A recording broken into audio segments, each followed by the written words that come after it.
Graça e paz, queridos irmãos, vamos iniciar o nosso culto a Deus neste primeiro domingo do mês de agosto, um ano de grandes lutas e provações. Mas mesmo assim, nós podemos, sem nenhuma dúvida, bendizer o nosso Deus, porque a palavra de Deus nos ensina a bendizer o Senhor em todo o tempo. E nós leremos agora um salmo, o Salmo 34. Você abra a sua Bíblia aí comigo, no Salmo 34, e nós leremos os primeiros versículos deste salmo. Bendirei o Senhor em todo o tempo. O seu louvor estará sempre nos meus lábios. Gloriar-se-á no Senhor a minha alma, os humildes o ouvirão e se alegrarão. Engrandecei o Senhor comigo, e todos a uma lhe exaltemos o nome. Vamos louvar o Senhor cantando o hino do nosso inário, o hino 32, Tu és fiel, Senhor. E o faça, irmão, de todo o coração, ainda que você esteja aí na frente de sua TV, na frente do seu celular, do seu iPad, seja o que for, o Senhor está presente. Junte-se a nós e louvemos o Senhor com alegria. Antes, porém, eu vou orar ao nosso Deus. Querido Deus, nosso Pai, nós te louvamos e te bendizemos na noite deste domingo, por mais este momento que estamos tendo de sermos privilegiados e estarmos com saúde e com vida para te oferecer um culto de louvor, de adoração e de gratidão. Nós louvamos ao Senhor, nós bendizemos ao Senhor, nós nos alegramos no Senhor. Não são as circunstâncias que vão nos impedir, as circunstâncias adversas que vão nos impedir de reconhecer o teu amor e a tua fidelidade. Ó Deus, muito obrigado por este momento de culto. Nós oramos no nome de nosso Senhor e Salvador Jesus Cristo. Amém. Louvemos ao Senhor.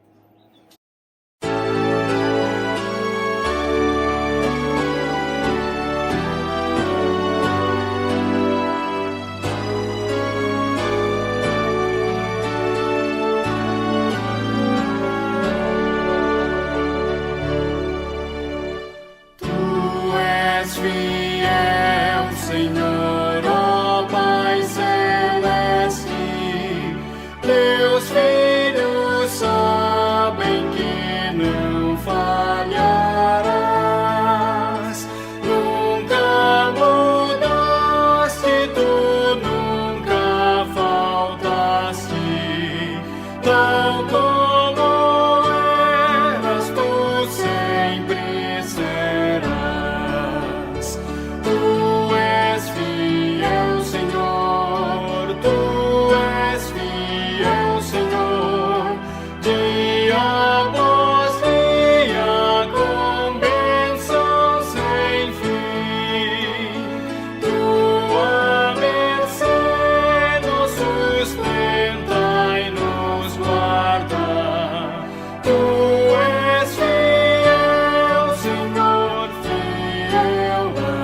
Ora, irmãos, nós vamos ler um texto sagrado e logo em seguida vamos fazer uma oração de confissão. O culto verdadeiro, ele tem no seu conteúdo, não só de forma litúrgica, mas na sinceridade de nossos corações, a oração de confissão.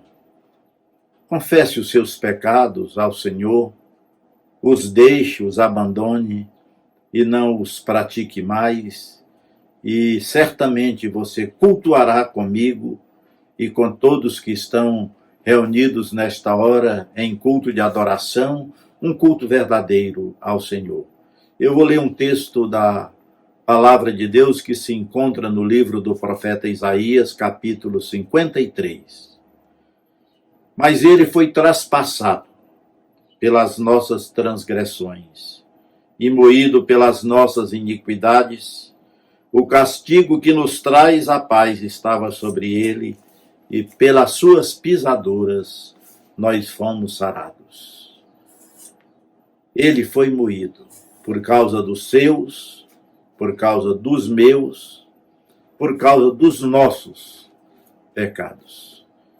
E por conta do seu sacrifício vicário e, consequentemente, por nossa aceitação do que Cristo fez por nós, nós fomos perdoados e nós somos perdoados sempre que nós confessamos a Ele sinceramente as nossas transgressões. Vamos orar. Senhor Jesus, te agradecemos pelo teu amor, pelo teu cuidado, por tua entrega, pela entrega da tua própria vida para que tivéssemos vida, para que fôssemos perdoados, para que fôssemos salvos.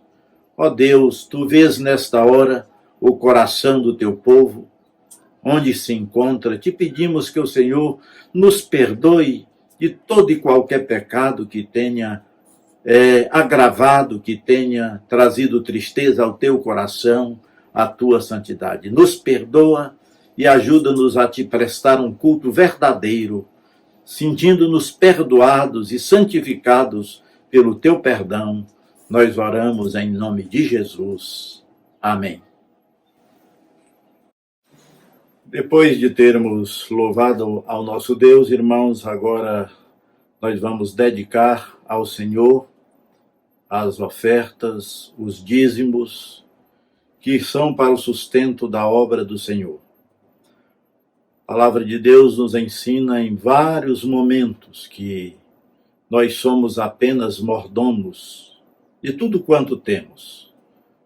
Aliás, nós não somos donos de nada, nem da vida, que é o dom mais precioso que se tem aqui na terra. Ela é um presente de Deus. E bens materiais que Deus nos dá, salário, família, tudo, enfim, o tempo, é para ser administrado para a glória de Deus. Então, nós vamos agora louvar o Senhor e durante este cântico, este primeiro louvor, eu quero lhe convidar para adorar o Senhor contribuindo para a obra missionária, contribuindo para as causas da igreja, sustento pastoral, missões, diaconia, também a própria instituição igreja. Nós temos uma contribuição mensal com a igreja como denominação para sustentar as causas, inclusive a causa da evangelização. Nós temos um compromisso com o nosso presbitério também de contribuir com o presbitério para ajudar as igrejas que têm menos recursos, que estão em áreas mais pobres, e ajuda no sustento pastoral também. E, irmãos, são desafios mais do que justos. E Deus é louvado, Deus é engrandecido, Deus é honrado quando nós fazemos esta parte do culto com alegria, com fidelidade e conscientes de que estamos fazendo para o próprio Deus. Então vamos, durante este primeiro cântico de louvor, contribuir para o sustento da causa. Na conta do Banco do Brasil, que vai aparecer aí no rodapé do seu aparelho de TV, de celular, etc., para a construção da nossa igreja, que está ali, não está de tudo parado. Nós estamos, sim, tocando a obra, fazendo aquilo que é necessário agora, e depois, certamente, nós vamos retomar de uma forma mais acelerada para a glória de Deus. E na outra conta, que não é do Banco do Brasil, a outra conta é do BRB, é para sustento pastoral, para o Supremo Concílio, para o presbitério, para missões, para diaconia, para as causas da igreja. Então, durante este momento de louvor, você pode trazer aí, ou transferir aí, via online, para as contas da igreja, a sua contribuição, e o nosso Deus estará sendo honrado e glorificado através deste seu ato.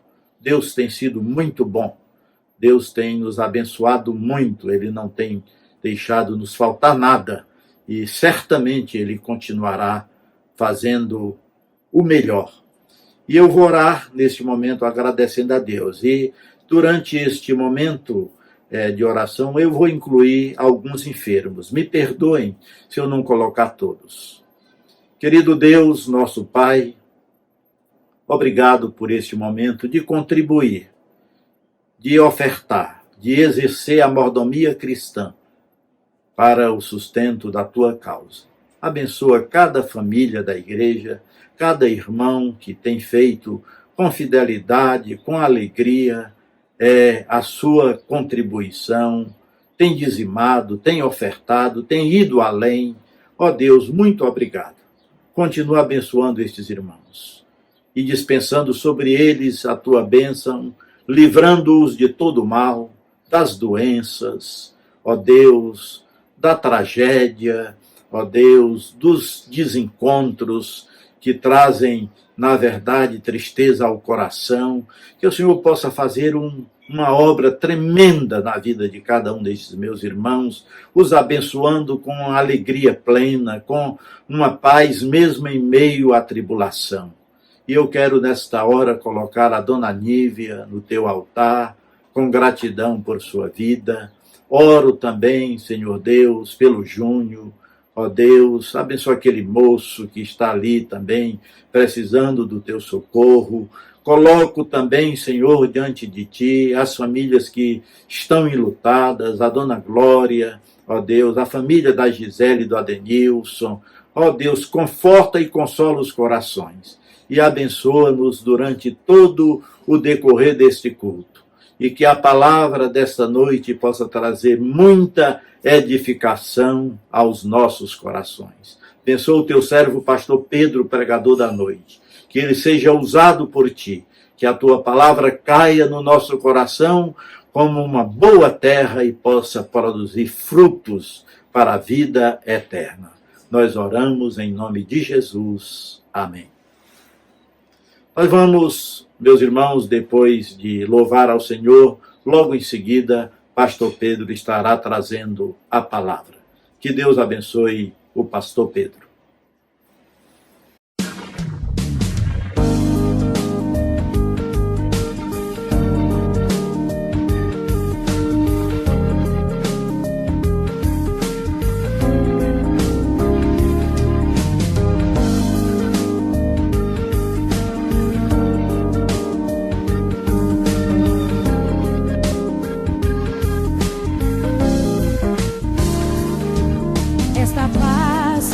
Sinto em minha alma,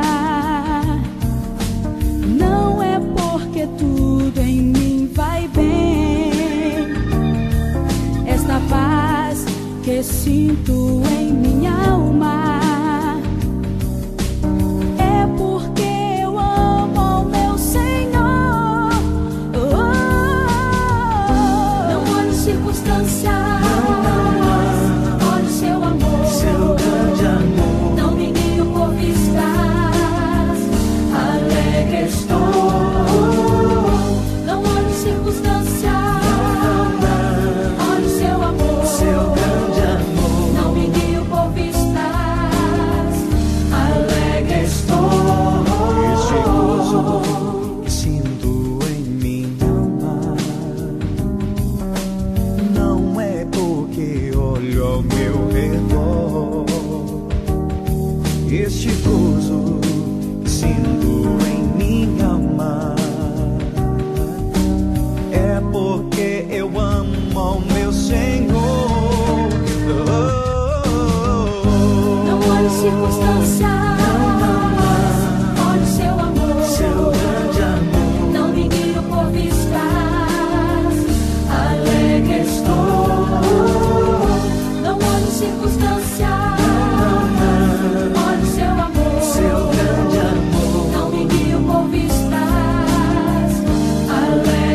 circunstância.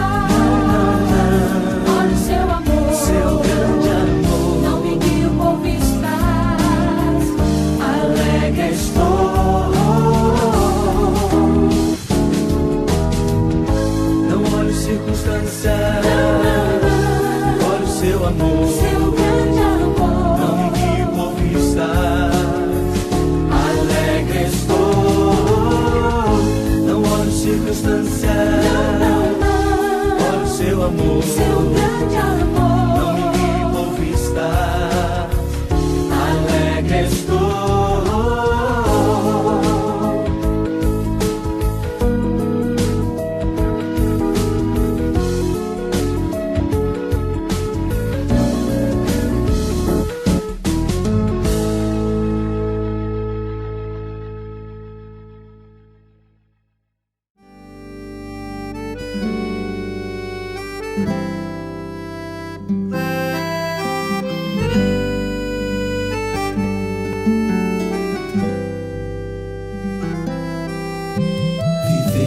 Vivemos dias tão maus,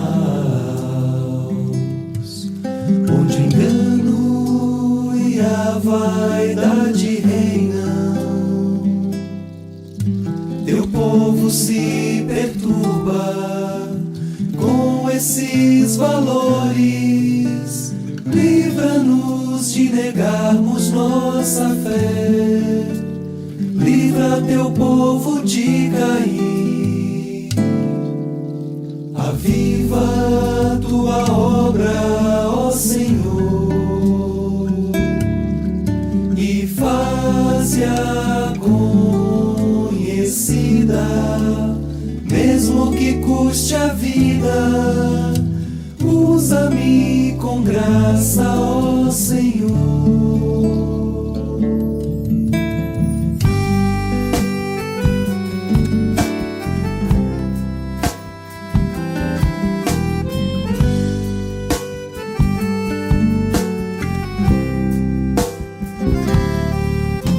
Vivemos dias tão maus, onde o engano e a vaidade reinam. Teu povo se perturba com esses valores. Livra-nos de negarmos nossa fé. Livra teu povo de cair. Aviva tua obra, ó Senhor,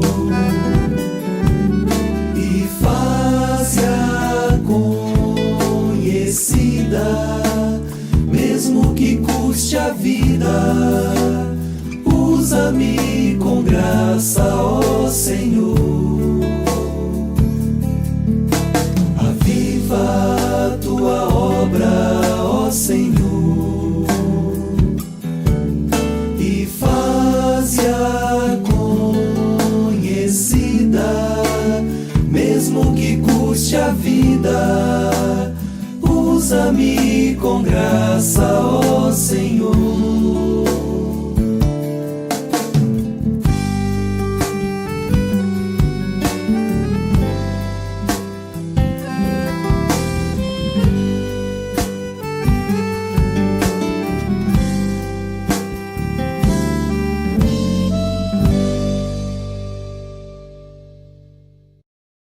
Boa noite, irmãos, graça e paz da parte de Jesus. Vamos agora para a mensagem e que Deus fale ao seu coração, assim como Ele tem falado ao meu coração. Hoje nós vamos começar uma série de estudos, de mensagens, na profecia de Abacuque. Pegue a sua Bíblia, abra a sua Bíblia no livro do profeta Abacuque. Nós vamos fazer a leitura deste texto. Você pode fazer aí na sua Bíblia ou você pode também acompanhar pela transmissão. Abacuque capítulo 1, do verso 1 ao verso de número 4. Diz assim a palavra de Deus: sentença revelada ao profeta Abacuque. Até quando, Senhor, clamarei eu e tu não me escutarás? Gritar-te-ei violência e não salvarás? Porque me mostras a iniquidade e me fazes ver a opressão? Pois a destruição e a violência estão diante de mim. Há contendas e litígio se suscita. Por esta causa, a lei se afrouxa e a justiça nunca se manifesta. Porque o perverso cerca o justo e a justiça é torcida. Até aqui, queridos, agora vamos fazer uma oração. Vamos pedir que o Senhor use essa palavra e aplique aos nossos corações. Vamos orar.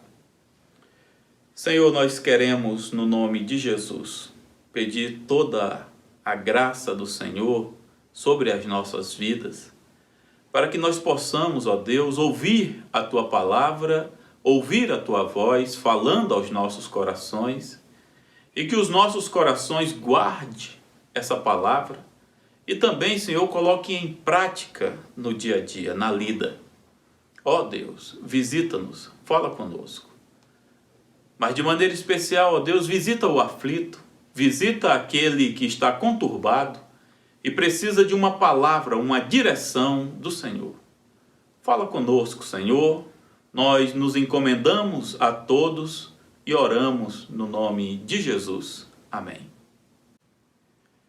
Queridos, o nome do profeta Abacuque significa abraço.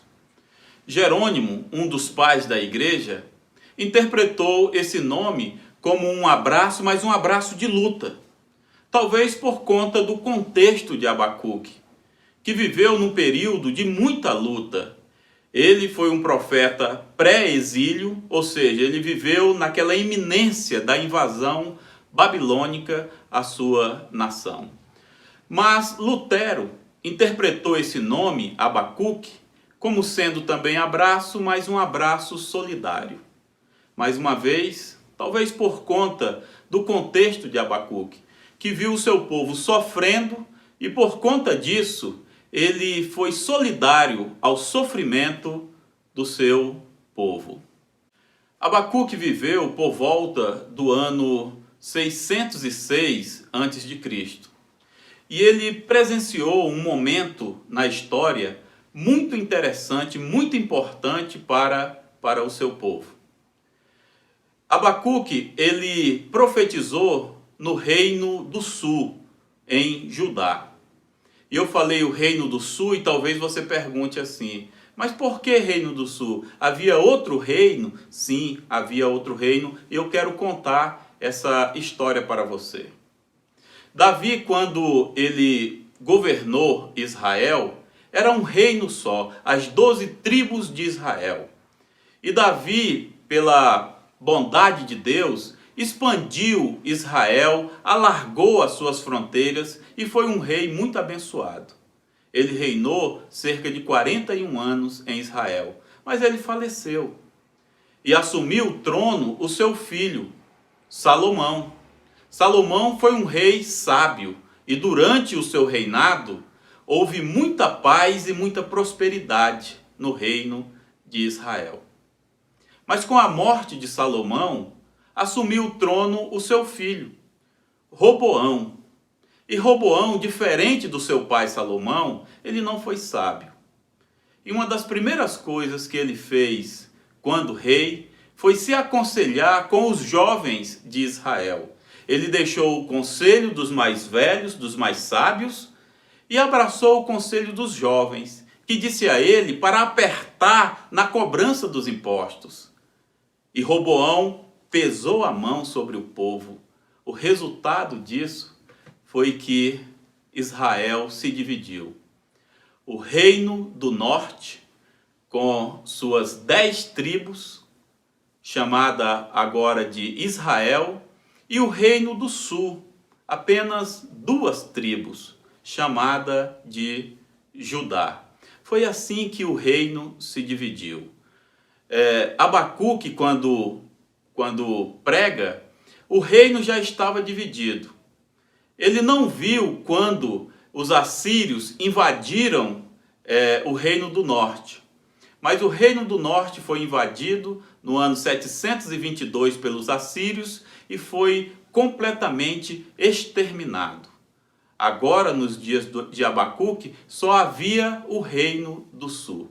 E Abacuque vai alertar a nação de Judá, o reino do sul, sobre um perigo iminente, um perigo muito grande que estava ali rodeando, assolando aquela nação, que poderia acontecer exatamente o que aconteceu com o reino do norte. Mas você vai ver, eles não deram ouvidos à voz do profeta. Um pouco antes dos dias de Abacuque, haviam 3 nações disputando a hegemonia do mundo conhecido.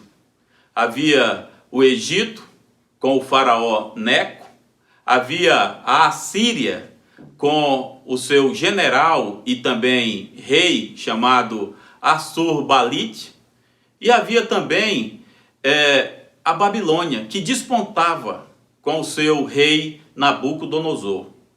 Essas 3 nações, elas disputavam o poder, a hegemonia daquele mundo conhecido. E aconteceu, queridos, que a Assíria, percebendo que a Babilônia se transformara em um grande exército, ela achou por bem mandar mensageiro ao faraó Neco para que houvesse uma aliança entre a Assíria e o Egito, para fazerem frente à Babilônia, que vinha conquistando todas as terras ali próximas. Mas acontece algo quase que inesperado. Quando o faraó Neco tenta levar as suas tropas para uma possível batalha contra os babilônicos, juntamente com os assírios, ele teria que passar por dentro do reino de Judá. E o rei Josias, ciente de que Neco se aproximava, em vez dele fazer aliança com o Egito e não se envolver naquela briga, naquela batalha, ele acaba por levar os seus exércitos para guerrear contra o Egito. O resultado disso é que o rei Josias morre no campo de batalha. Morrendo no campo de batalha, acaba assumindo o reinado o seu filho, Jeoacás. E Jeoacás, ele reina apenas 3 meses, porque o faraó Neco o depõe, coloca no seu lugar o seu irmão Jeoaquim e faz com que ele assine um tratado com o Egito para que Judá ficasse sendo subserviente ao Egito. Bem, Faraó continua a sua viagem e vai para a batalha de Carquemes, juntamente com a Síria contra a Babilônia. Acontece que a Babilônia derrota o Egito. E o Egito parte em retirada. E os babilônicos partem atrás do Egito. E quando chegam em Judá, eles encontram uma nação que tinha feito aliança com os seus oponentes. Judá havia feito aliança com o Egito. E agora Nabucodonosor invade Judá. E ali acontece então, irmãos, a primeira invasão de Jerusalém e a primeira leva do povo judeu para a Babilônia. Mas 2 levas aconteceriam, mas isso vem um pouco depois. A leva mais importante, né, a invasão mais contundente, aconteceu no ano 586, quando a Babilônia invade Jerusalém, destrói o templo, destrói a cidade e leva todos para a Babilônia. Uma coisa terrível, porque nós conhecemos isso na história como o cativeiro babilônico. Os judeus seriam libertados somente 70 anos depois. Abacuque, irmãos, ele viu grande parte de toda essa tensão. E toda a sua profecia está envolta neste contexto de guerra, nesse contexto de disputa, nesse contexto de grande tensão. E é assim que o seu livro é escrito e tem início. Bem, diante de todo esse contexto histórico, geopolítico que nós acabamos de ver, agora nós vamos entrar no texto de Abacuque propriamente dito. Acompanhe aí na sua Bíblia, se você puder. Nós vamos começar pelo versículo de número 1, que começa assim, diz o texto. Sentença revelada ao profeta Abacuque. Observe, irmãos, que o texto começa com essa palavra sentença. Essa palavra, irmão, sentença, ela tem a ideia de peso. É um peso que o profeta precisa suportar, precisa aguentar, porque essa sentença, esse peso, ele vai ter que repassar ao povo judeu. E o profeta, irmãos, talvez por conta de toda essa responsabilidade, por conta de todo esse peso que cai sobre os seus ombros, ele demonstra nos versículos seguintes toda a sua preocupação, todo o seu estresse e, por que não dizer, toda a sua crise por receber de Deus esta revelação. Observe o que ele diz aí no versículo de número 2. Ele diz assim: até quando, Senhor, clamarei eu e tu não me escutarás? Irmãos, o profeta, ele está em toda essa crise porque ele recebeu de Deus uma revelação, ele sabia o que estava para acontecer e ele clamava a Deus, ele pedia a Deus, mas o que nós podemos ver aqui é que Deus não respondia nada para o profeta. Ele diz aqui, gritarei violência e não salvarás. E no versículo de número 3, irmão, se você acompanhar aí na sua Bíblia, você vai ver, ele ainda diz assim: porque me mostras a iniquidade e me fazes ver a opressão.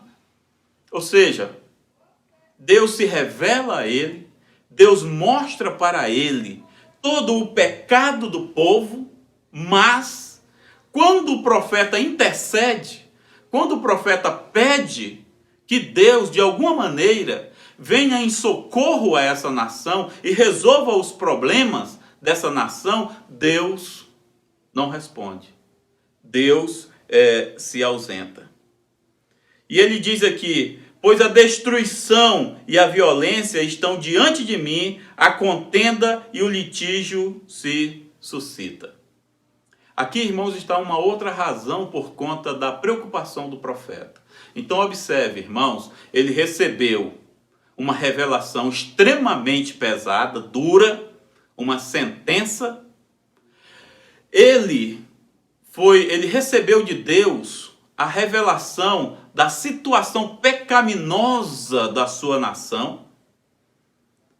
Ele orava a Deus e Deus não respondia às suas orações. E ele diz, irmãos, aqui no versículo de número 3, que a destruição e a violência estão diante de mim. Ou seja, irmãos, ele sabia muito bem que o povo de Judá, ele estava vivendo uma vida de pecado, estava afastado de Deus. Na verdade, irmãos, no Reino do Norte, enquanto existiu, nunca se levantou um rei que fosse um rei temente a Deus, um rei que fosse obediente a Deus. No Reino do Sul, em Judá, os reis, eles se intercalavam. Haviam reis que eram tementes a Deus e haviam reis que não eram tementes a Deus. Quando se levantava um rei que era temente a Deus, a nação toda seguia aquele temor e era também temente a Deus. Mas quando se levantava um rei que não era temente, que era incrédulo, infiel, a nação também seguia aquela autoridade real. O que acontece, irmãos, é que anos antes, Josias foi um rei temente. E ele fez muitas reformas importantes no reino de Judá. Mas quando ele morre, substituído por seu primeiro filho, Joacás, e depois pelo segundo filho, atualmente, quando Abacuque escreveu o seu livro, era o rei Jeoaquim. Eles não eram tementes a Deus. Pelo contrário, irmãos, eles eram idólatras, eles eram incrédulos, eles não buscavam a direção de Deus. E Abacuque, irmãos, tinha consciência de que toda aquela sentença, todo aquele peso que Deus havia revelado a ele, que seria despejado sobre a nação de Judá, era consequência nada mais, nada menos do que o pecado da nação. É por isso que ele diz aqui no versículo de número 3, pois a destruição e a violência estão diante de mim. Ou seja, eu estou vendo, Senhor, esse povo em pecado, caminhando para o abismo, caminhando para a perdição. E tu não me respondes, e tu não me dizes nada. E ele conclui no versículo de número 4, o estado de calamidade espiritual daquele povo, quando ele diz assim, por esta causa a lei se afrouxa, e a justiça nunca se manifesta, porque o perverso cerca o justo, a justiça é torcida. Era assim, irmãos, que aquela nação se comportava. Talvez você me pergunte assim, pastor, qual foi a motivação do seu coração para trazer mensagens no livro do profeta Abacuque? Eu vou dizer a você que uma das minhas motivações foi exatamente comparar o contexto do profeta Abacuque com o contexto dos nossos dias aqui no nosso país. Essa, irmãos, é uma situação muito semelhante. Observe o que ele diz, irmãos. Ele diz assim, a destruição e a violência estão diante de mim. Irmãos, quando nós olhamos os noticiários do nosso país, o que a gente vê de violência, irmãos, de crimes bárbaros, hediondos, de crimes, irmãos, que uma mente sadia jamais seria capaz de sequer imaginar, mas eles existem, eles estão por aí. Observe, irmãos, que ele diz assim, o litígio se suscita, irmãos, as contendas, irmãos, os litígios, as disputas, um querendo ter razão na frente do outro, tudo isso se acumula, se suscita nesta nação. A nação parece que vive, que implode, que vive em guerra interna, uns contra os outros. E ele diz, por esta causa a lei se afrouxa. Olha só, irmãos, quantas notícias nós temos, tristes, infelizmente, do nosso judiciário, irmãos, das nossas cortes mais supremas.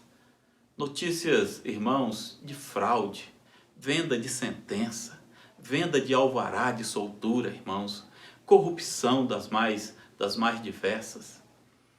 Parece ou não parece, irmãos, com o contexto de Abacuque? A lei se afrouxa, a justiça nunca se manifesta, porque o perverso cerca o justo e a justiça é torcida.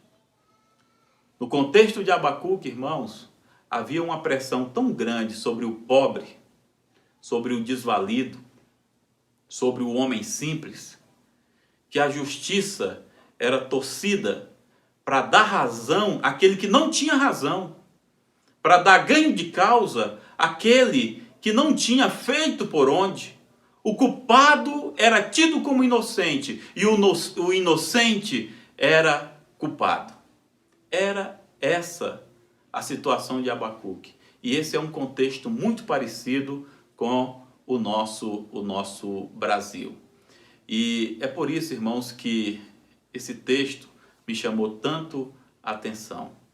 Agora eu quero que você preste atenção, porque eu gostaria de trazer pelo menos 3 aplicações nesse texto para a nossa meditação. Vamos fazer isso agora?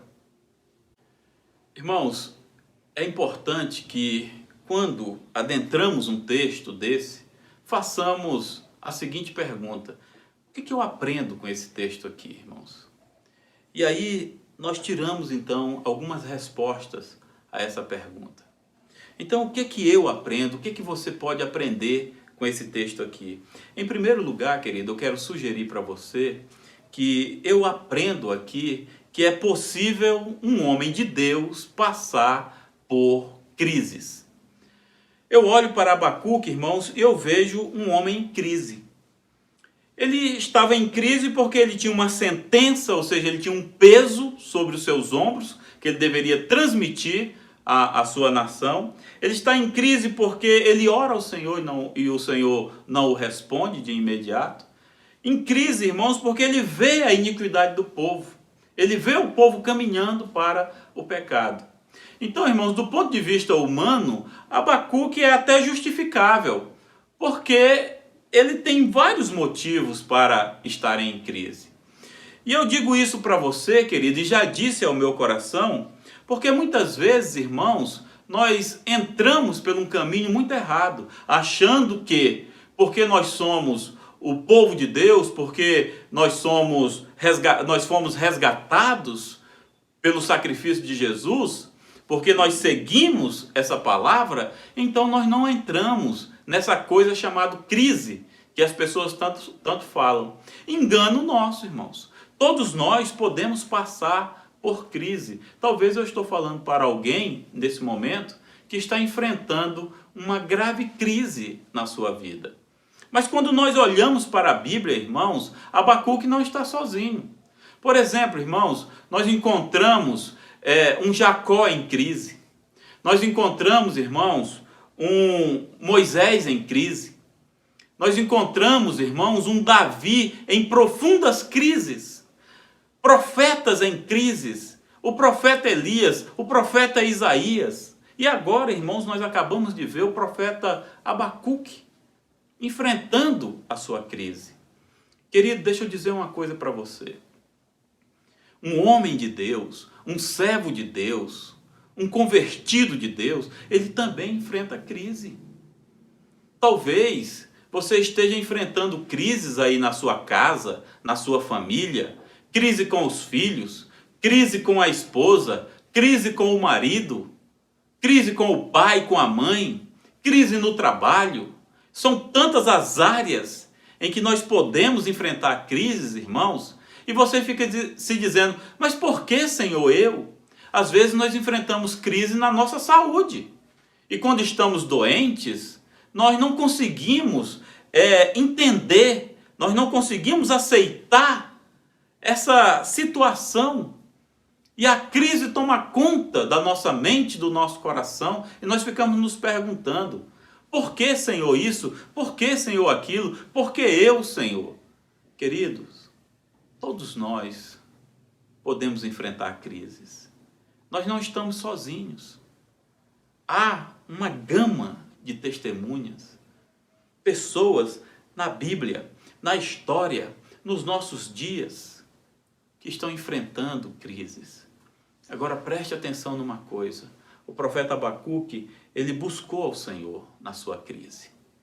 Ele foi até Deus. Ele se debruçou diante do Senhor. Talvez é isso que nós devamos fazer. A situação está difícil, querido. Ora. A situação piorou, ora mais. A situação está em calamidade, jejuma. Busca o Senhor. Pede de Deus uma direção. Espera nele, confia nele. É isso que nós aprendemos na palavra, irmãos. Mas jamais se desespere, porque crise não deve ser uma coisa tão estranha assim aos filhos de Deus.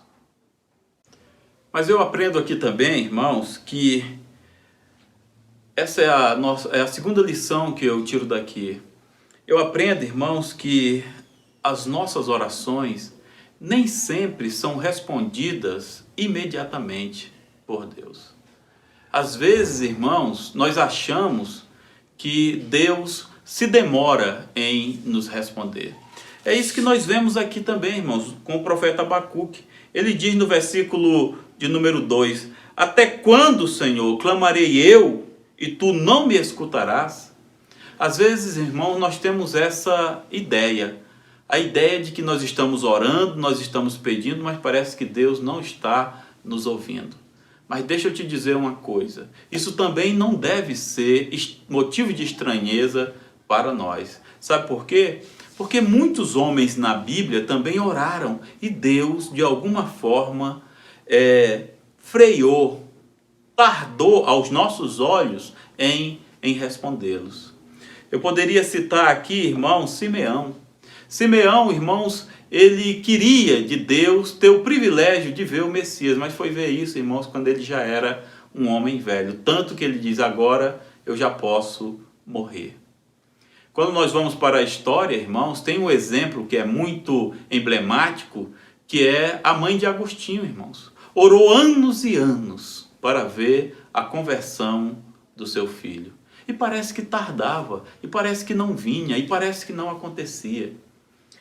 Querido, nem sempre Deus responde às nossas petições, às nossas orações, assim, rapidamente. Às vezes, Ele demora aos nossos olhos.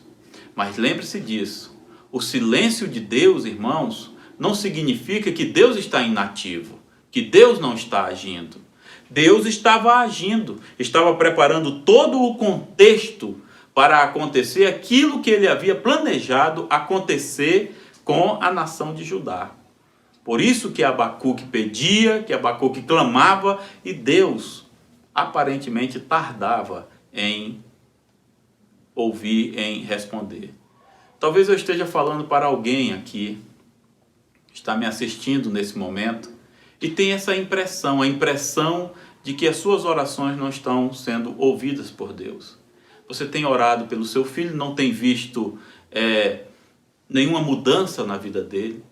Às vezes você tem pedido de Deus uma saída para um problema na sua própria vida e parece que as coisas não acontecem. E você pensa assim, ah, meu Deus, vou parar de pedir, vou parar de orar. Por quê? Porque parece que o Senhor não quer me ouvir, não quer me responder. Eu quero contar um pequeno exemplo para você entender que Deus responde, mas responde no tempo dele. Eu conheci uma senhora chamada Maria. Ela já era de idade quando eu a conheci e ela me contou esse testemunho. Ela tinha um filho chamado Paulo e o seu filho, irmãos, passou toda a sua adolescência na igreja, mas assim que se tornou um jovem e começou a trabalhar independente, ele resolveu deixar os caminhos do Senhor. E ele começou a se envolver com bebidas, começou a se envolver com festas, com mulheres. E a dona Maria, sua mãe, uma serva de Deus, ficava triste.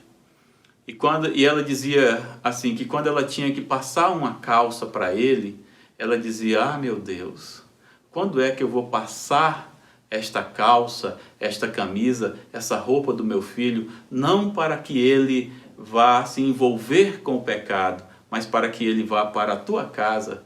Quando, Senhor? E muitas vezes, irmãos, ela regava aquela roupa com lágrimas.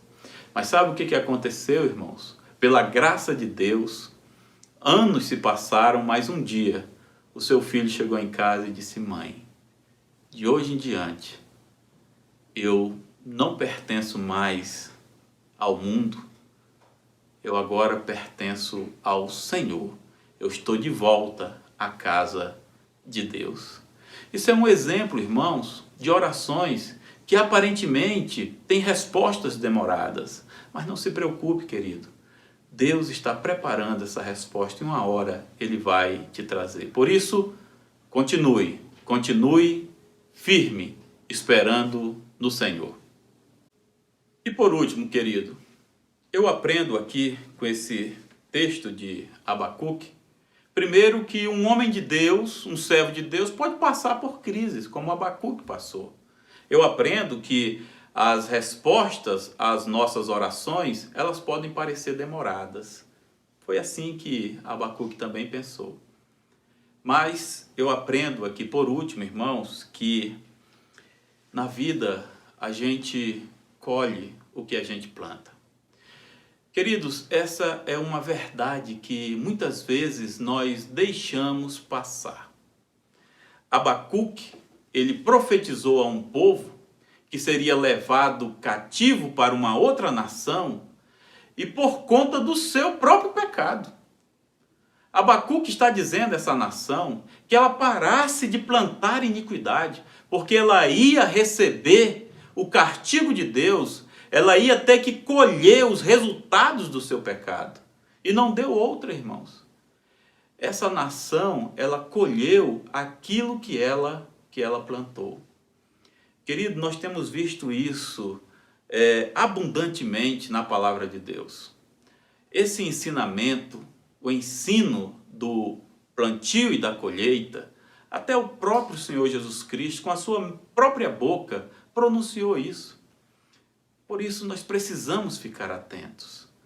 Porque, queridos, na vida a gente colhe aquilo que a gente planta. Há um ditado popular, irmãos, que diz assim: aqui se faz e aqui se paga. Eu não acredito inteiramente neste ditado, mas eu acredito que muita coisa que nós fazemos aqui, que nós plantamos aqui, aqui mesmo nós colhemos. Por isso, deixa eu dizer uma coisa para você. Às vezes, o ser humano, ele é capaz de realizar inúmeras coisas, inúmeros feitos, sem o conhecimento dos demais, dos seus pares, dos seus conhecidos. E ele acha que porque ninguém sabe, então ele pode ficar impune aquilo que fez. Queridos, existe um juiz de toda a terra, um Deus que a tudo vê e os seus olhos estão em todo lugar. Então lembre-se disso, porque talvez você possa cometer um pecado e achar que porque o pastor não sabe, porque o seu pai, a sua esposa, o seu marido, porque a sua família não sabe, então é como se isso nada tivesse efeito. Mas não é assim, querido. Deus a tudo vê. E é Ele quem julga todas as coisas. É por isso que nós temos que ter cuidado com aquilo que plantamos. Porque se nós plantamos o que é bom, vamos colher bondade. Se nós plantamos amor, nós vamos colher amor. Mas se nós, irmãos, por algum motivo, sei lá, do nosso coração, a gente achar que vai plantar iniquidade e vai colher bondade, nós estamos redondamente enganados. Sabe por quê? Porque na vida a gente colhe aquilo que a gente planta. Por isso pense nisso, querido. Talvez eu esteja falando para alguém agora, nesse momento, que está me ouvindo, acompanhando essa transmissão, que está infelizmente levando uma vida de iniquidade, de pecado. Vive na mentira, no engano, no esconderijo. Deixa eu dizer uma coisa para você. Se ninguém ainda descobriu, se você ainda não passou pela vergonha, se você ainda não colheu os frutos desse pecado, é porque Deus ainda está usando de misericórdia com você. Ele está te dando um tempo para o arrependimento. Mas se você não se voltar para Deus, como a nação de Judá não se voltou para Deus, então saiba disso, irmãos. A mão de Deus é muito pesada. Não queira saber o quanto a mão de Deus pesa. Por isso, eu te convoco nesse momento a abrir o seu coração e orar a Deus. E fazer uma aliança, um compromisso com Deus. De levar uma vida íntegra, uma vida reta diante do Senhor. Procurar viver uma vida de santidade. Entrega esse teu caminho ao Senhor. Pede a Ele perdão pelos teus pecados. E passe a viver uma vida que honre a Deus. É isso que eu aprendo aqui, queridos, nesse texto. E eu espero que Deus fale também ao seu coração. Nós vamos orar agora. Eu quero convidar você a curvar a sua cabeça e a fazer uma oração. Vamos orar. Senhor, nós queremos, no nome de Jesus, te dar graças pela tua palavra, Senhor. Obrigado, ó Deus, por essa revelação que o Senhor levou até Abacuque, para que Abacuque passasse a nação de Judá, para que a nação fosse chamada a um arrependimento, a um conserto com o Senhor. É verdade, Senhor, que a nação não se voltou para ti. Mas é bem verdade também, ó Deus, que o teu propósito foi cumprido, porque essa nação mais tarde, ela volta no desterro de uma maneira diferente. Ó Deus, nós queremos agora, Senhor, te pedir por nós mesmos, pela nossa nação chamada Brasil, Senhor, que vive num contexto tão parecido com o contexto de Abacuque, um contexto de idolatria, de pecado, Senhor, um contexto de violência, de litígio, ó Deus, de justiça frouxa, Senhor.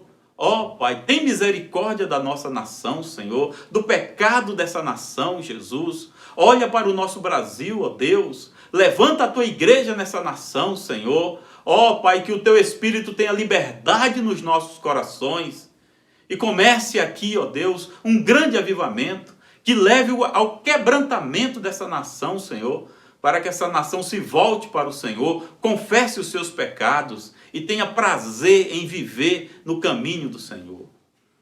Ó Deus, agora eu quero te pedir por aqueles, ó Pai, que estão ouvindo essa palavra e que porventura, Senhor, foram alcançados pelo Senhor com uma palavra que precisavam ouvir. São pessoas, ó Deus, que estão em crise, como Abacuque estava. Ó Deus, derrama bálsamo nesses corações, derrama paz, derrama tranquilidade, Senhor. Derrama, ó Deus, aquela certeza de que o Senhor está no controle de todas as coisas. E que não importa, ó Deus, como que nós estamos vendo, o Senhor é quem conduz a história. E que isso, ó Deus, leve paz, consolo a esse coração, ó Pai. Ó Deus, nós te pedimos, Senhor, por aqueles que têm orado, que têm clamado a Ti, ó Deus, e não têm, assim, visto a Tua boa mão agir em suas vidas. Ó Senhor, não permita que eles desistam, não permitas que eles parem de orar, parem de buscar, muito pelo contrário, Senhor, que o Senhor os renove suas forças, para que eles continuem clamando, buscando, pedindo ao Senhor, ciente de que no tempo certo o Senhor vai ouvi-los. E nós te pedimos também, ó Deus, que o Senhor continue a usar de misericórdia, principalmente na vida daqueles que têm plantado o que é ruim. Porque certamente, ó Pai, vai chegar o dia da colheita, porque a conta chega, Senhor. Ó Deus, tem misericórdia, Senhor, converte esse coração. Ó Deus, injeta arrependimento nesse coração, Senhor, ainda é tempo, ó Deus, desse coração se voltar para Ti em arrependimento e te pedir, ó Deus, que o Senhor, na sua bondade e misericórdia, freie a sua mão que pesa. No nome de Jesus, ó Pai, tem misericórdia. Nós oramos assim, agradecidos e confiados, no nome santo de Jesus. Amém. Que Deus abençoe você, querido. Queridos, vamos agora receber a bênção. Curve a sua cabeça. Que a graça do Senhor Jesus, o amor insondável de Deus o Pai, a comunhão e a consolação do Espírito Santo repouse sobre vós e convosco permaneça agora e para sempre. Amém.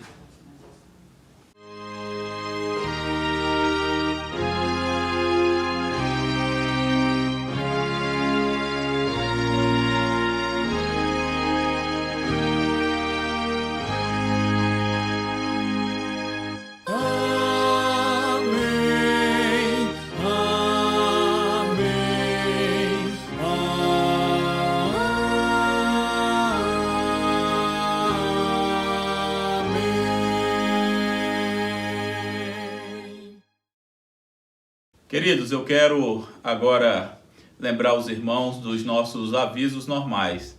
Nós temos as segundas, quartas e sextas estudo bíblico na carta de Paulo aos Filipenses com o nosso irmão Maurício. Temos às terças-feiras a nossa reunião de oração. Na quarta-feira à tarde nós temos a reunião de oração das senhoras. pela manhã, no domingo, a escola dominical, e à noite esse culto que você acaba de participar. Lembrando você que daqui a mais alguns minutos nós temos a live pastoral. E eu quero convidar você para essa live. Uma boa noite a todos e até a live, se Deus quiser.